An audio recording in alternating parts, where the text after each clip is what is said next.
Welcome. On today's show, we've got Candice Elsmore, who's been doing business on multiple continents and is now doing so from Dubai in the UAE. Here's my conversation with Candice Elsmore. Candice, thanks for joining us here today. We just spoke briefly a moment before hitting record, and we're speaking of the heat wave here on the eastern seaboard, to which you scoffed and said that's nothing. I guess you're saying the temperatures right now are 40 degrees Celsius, over 100 degrees Fahrenheit there. That is correct. It is the beginning of the summer season, which is extremely hot in the Middle East. And many people are like me who have moved from higher tax jurisdictions, so are having a similar experience where typically the weather is cooler but the tax is higher. So we've all made the inverse, and we are struggling with the heat, but looking forward to some of the other benefits of being here. That's right. Some of the benefits. Now, Dubai, obviously, how long have you been there for? I have been here for a relatively short period of time. It's been about 8 months. 8 months. Okay. Yeah. And you spent 10 years in London, you mentioned? Yes, 10 years in London. The majority of those as an investment banker working at Goldman Sachs in London. And then most recently as a COO for a medium-sized company, which was advising technology investors and businesses. Very good. So I'd like to get into some of that and just more of your history, because I guess originally from South Africa, right? Yes, that's correct. So I am really, kind of, I've been living in many continents now. This is going to be my fourth. So I am really getting a good purview into operating in different cultural environments, which I have to say is, you think it gets easier over time, and I think it does, but it never completely goes away. Yeah. And that's just a recurring theme, right? I think that we see that through business and through cultures. So what's the culture in Dubai like right now? We hear so many good things. It's clearly open for business and open for business in spaces that we're most interested in, the crypto and AI spaces. So I think my experience has been overwhelmingly positive. I think we've seen a huge amounts of favorable kind of momentum from the government in terms of their willingness and their ability to support those two pillars, so AI and crypto. On the AI space, the government, it's one of the funds where the shareholder is the majority owner, but Mubadala is announced a 100 billion fund, which is going to be primarily investing in AI, and that would be AI all the way across the value chain, so from semiconductors all the way to software and data centers. And that was announced in March, and obviously that would be looking into some of the largest AI players in the world. And we haven't seen any government announce anything of this size.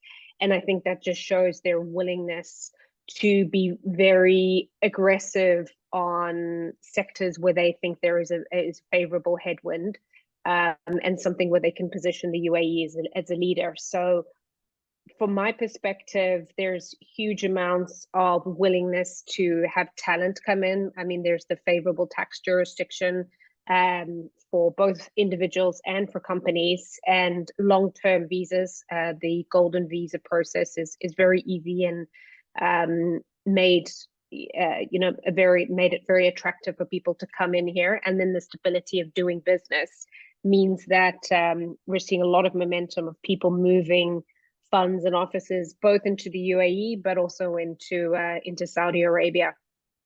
And what does that look like if someone's contemplating a move there? As you say, I guess they've made it as frictionless as possible. But yeah, if somebody's interested in, I guess, coming first just to work or establish a business there, what does the process look like? So I've, on crypto, I was recently discussing with a fund in Hong Kong who are looking to move to Abu Dhabi.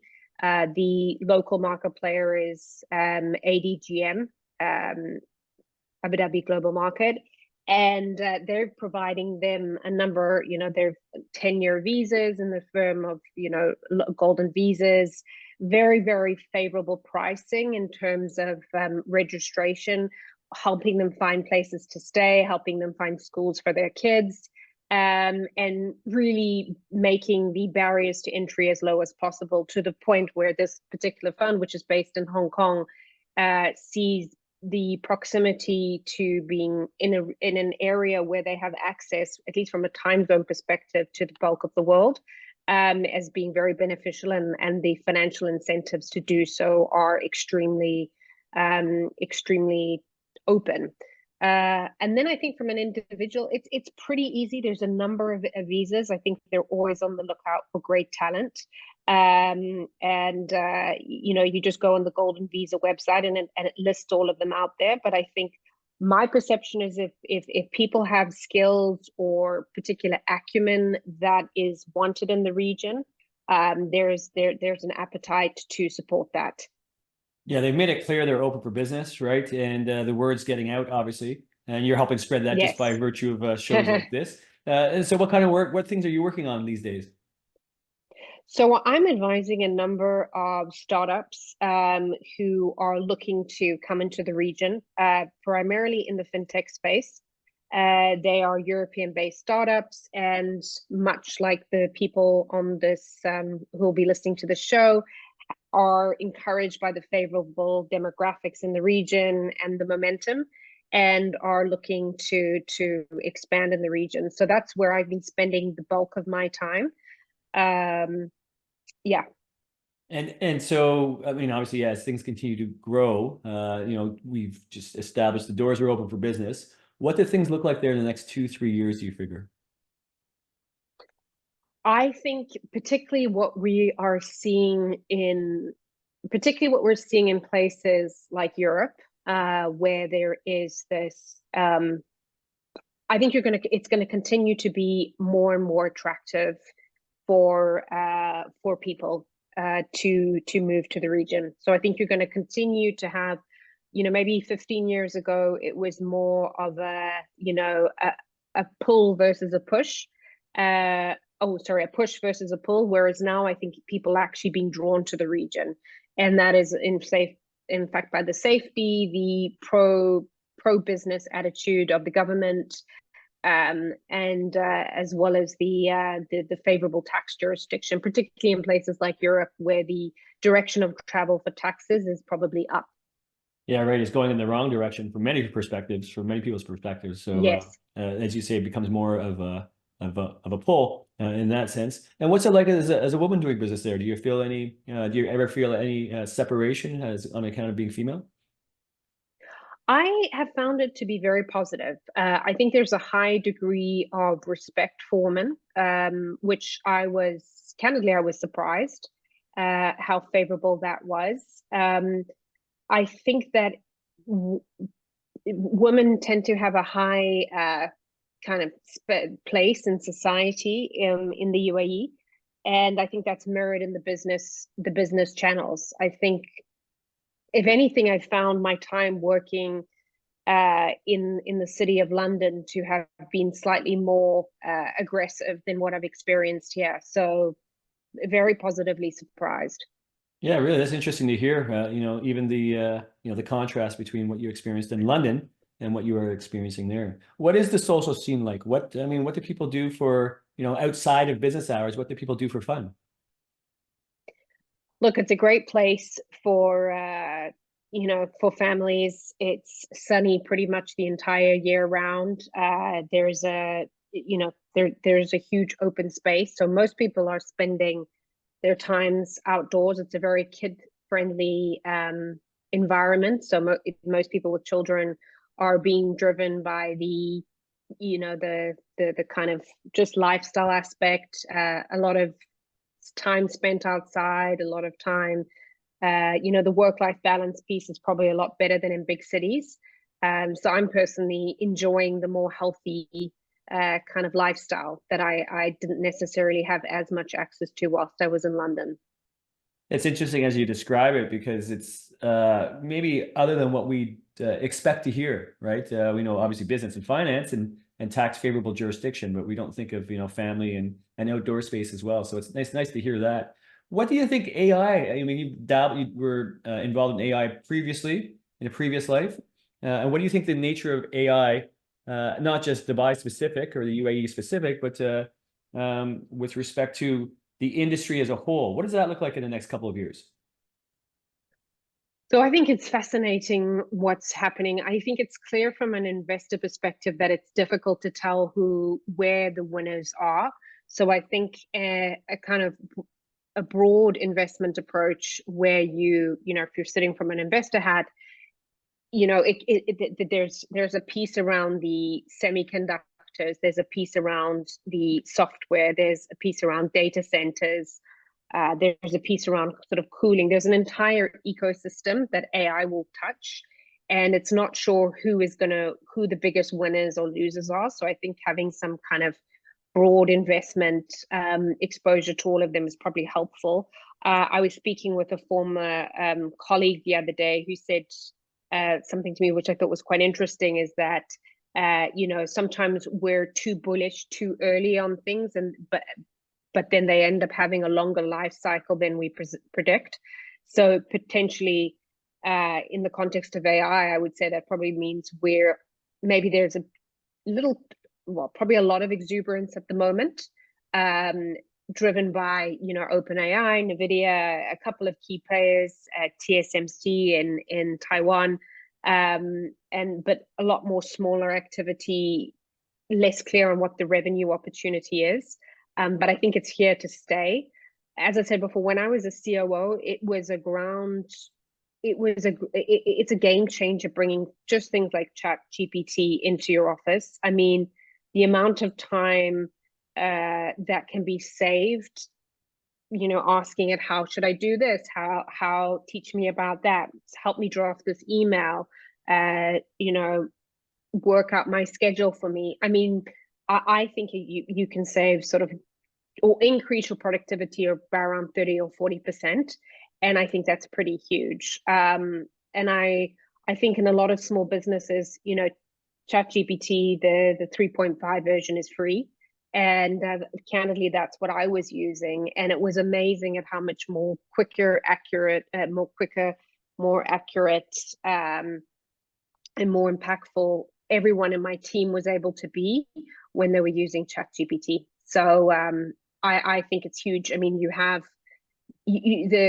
I could talk forever about the kind of things businesses can automate using ChatGPT. It's huge. I mean, it's going to change everything. Like you say, we may be early is the thing. And, oftentimes we're saying when it's just as bad to be early as wrong. So we're early, Yeah. but we clearly know it's going to be here and is the future. And so we're exploring and looking for the best ways to employ it. Obviously, ChatGPT is one that we're making sure that people are all aware of and starting to use, because if they're not using it, they're going to be replaced by somebody that is using it. And I think is the one thing Exactly. that I think that we're all very, very aware of. Are there any other tools or any other things that you've seen that people ought to be familiarizing themselves with? Definitely. I would say the first piece that, the tricky piece, and I think Microsoft is going to alleviate some of this with Copilot, because they will insource a number of the which have traditionally been sold by external providers. But I mean, you would be familiar with this as well, JP, is just the kind of compliance piece. So I would put a very big signpost on. I think I read a story about an employee at Samsung who was putting confidential information unknowingly about a particular device, and then I don't know how, but it ended up coming back to a separate person via ChatGPT, and that person lost their job. So I think it's very important that you anonymize. One thing that I've seen to be very helpful is message transcription. So much message transcription in terms of virtual meetings. There's a company called Otter AI. I know Teams is doing it. I think there's some functionality on Zoom, but I found that to be incredibly helpful. Again, there is a piece around privacy and what people want recorded. So it's important to always make sure that is being considered. But I found those a huge time saver. You just it helps you take actionable insights. Previously, at least in probably the legal field, and again, I think there's a piece around privacy which needs to be considered, particularly in places like the UK and Europe where you have data protection. But instead of someone scribing something, which can take 2 to 3 hours and it's probably wrong, it can be done instantaneously. So it's just huge.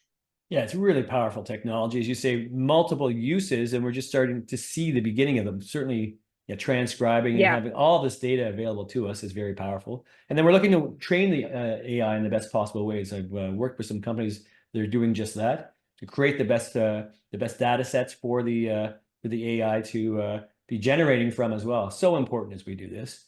And we start to develop, or I guess define, what the future looks like. Candice, with that, what does the future hold for you? Personally, in the next couple of years, what do you expect to be able to accomplish? It's a very good question. Actually, I'm definitely enjoying advising companies as in a more independent capacity. That being said, I think for me, I consider opportunities through the lens of learning, impact, and growth, and an alignment of those three aspects, and values. I should probably put in there as well. So if there's an independent opportunity that kind of ticks all of those boxes, then I would definitely consider it. But right now, given the level of growth and just what's happening, I'm enjoying advising the companies that I'm looking at. But I'm enjoying the variety that I'm being given. It's allowing me to tick that trifecta. Variety is the spice of life, isn't it? So it's great that you're enjoying that or able to benefit from that. If someone's looking to do business in Dubai, UAE, or in the Middle East or beyond, what's the best way to reach you? What's the best way to make contact with you? So I'm very active on LinkedIn, and I'd love for people to reach out and follow me. It's just Candice Elsmore. I think there's only one of me, so you won't miss it. But yeah, I'd love to stay in touch and follow the conversation with anyone who is keen to speak more. Absolutely. Yeah, because as we said, we're at the beginning of something, and we know it's the beginning of something big. So let's continue the conversation. I like to end these conversations, Candice, with one thing that's worked for you through your life, through business, through personal one, or something that you've heard or moniker that stuck with you, something that someone listening now may be able to take with them through the rest of the day, the rest of the week after they've listened to this show. Is there something that you've heard that's really spoken to you over the years that you might be willing to share with others? Yes, I'm a huge proponent of the growth mindset. So for me, the prioritization of learning and growth versus outcomes. I think if you constantly have a mindset where you are thinking about things in terms of those two lenses, that being growth and learning, I think it really helps you have a very kind of enriching life, and helps you meet great people and have conversations like we're having today. So I would definitely focus on everyone. There's a great book written by Carol Dweck on the growth mindset, so I would encourage everybody to read that. That's great stuff. Candice, thanks so much for joining us here today. We'll all continue to grow together. Thanks so much. I look forward to the next time we get a chance to chat on the Millionaire's Lawyer. Thank you so much, JP.